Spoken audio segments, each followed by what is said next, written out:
The Poco F5 Pro comes in a hard cardboard box with a stylish, concise design. Poco F5 Pro has a kind of modified design, where trendy and current flat and wide sides are combined with old-fashioned curved edges of the back panel, which is not flat at all. This is a good design because it allows you to hold the smartphone firmly by the still rather wide sides, and the bottom part of the case fits more comfortably in the palm of your hand.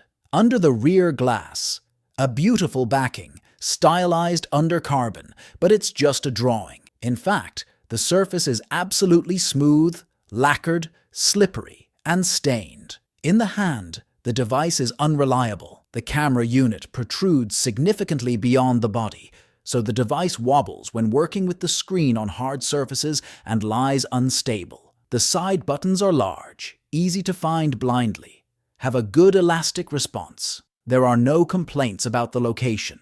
The front surface of the screen is made in the form of a glass plate with a mirror-smooth, scratch-resistant surface. The outer surface of the screen has a special oleophobic coating, so fingerprints are removed much easier and appear at a lower rate than in the case of conventional glass. You should also take into account that for this type of screen, the smaller the white area on the screen, the lighter it is.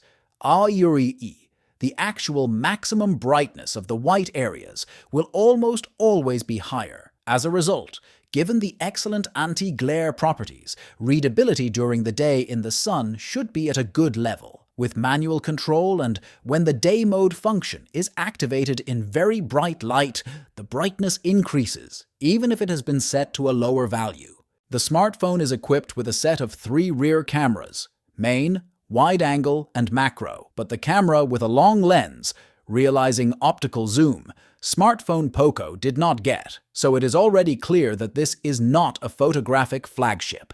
The main module on the OmniVision sensor, with a resolution of 64 megapixels, has a fast-phase autofocus and optical stabilizer, and even in 16 megapixels mode, the image quality is far from perfect. The same noise and a very slight looseness are noticeable. The detail is good, but not the highest. The pictures are darkish, the dynamic range is sometimes not enough, and there is a noticeable drop in sharpness to the edges and especially to the corners of the frame. Colors added saturation. As a result, color rendering natural in no way to call. Large single objects, as usual, look better, but there are already claims to the roughly blurred background. In general, this is a decent average level, even a little higher, but not the level of a photographic flagship. In night mode, it is no longer possible to defeat noise.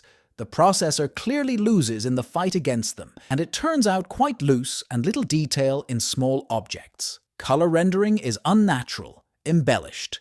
It turns out quite bright and original, but it's better to show such pictures as thumbnails. Wide-angle shots of the OmniVision module are generally comparable in quality to the main camera, but the detail is even lower, and edge blurring is even more noticeable. Macro shooting from a close distance is usually carried out on a simple 2-megapixel OmniVision module, but here the result is very good for this genre. As a software platform, the Poco F5 Pro smartphone uses a version of Android 13 with its own MIUI 14 shell in a special version for the Poco series. This is a familiar Chinese interface with a wide variety of additional settings and functions. Again, a huge number of pre-installed third-party programs, which immediately begin to advertise themselves with pop-up messages. The notification screen is not divided into 2 parts. Access to Google services and the Google Play Store is in place. The smartphone has received quite a lot of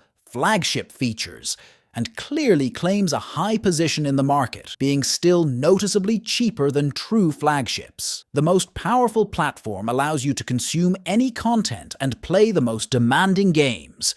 The AMOLED screen has increased resolution and refresh rate and is beautiful in every way. The very loud stereo sound adds to the joy. Bluetooth 5.3, Wi-Fi 6, and wireless charging are unexpected and nice to see here. The battery life is high and charging is fast. This smartphone cannot boast except for the high quality of photography, but this is usual and expected for fans of the brand Poco. Otherwise, this is a great continuation of the series. Flagship power for half the flagship price.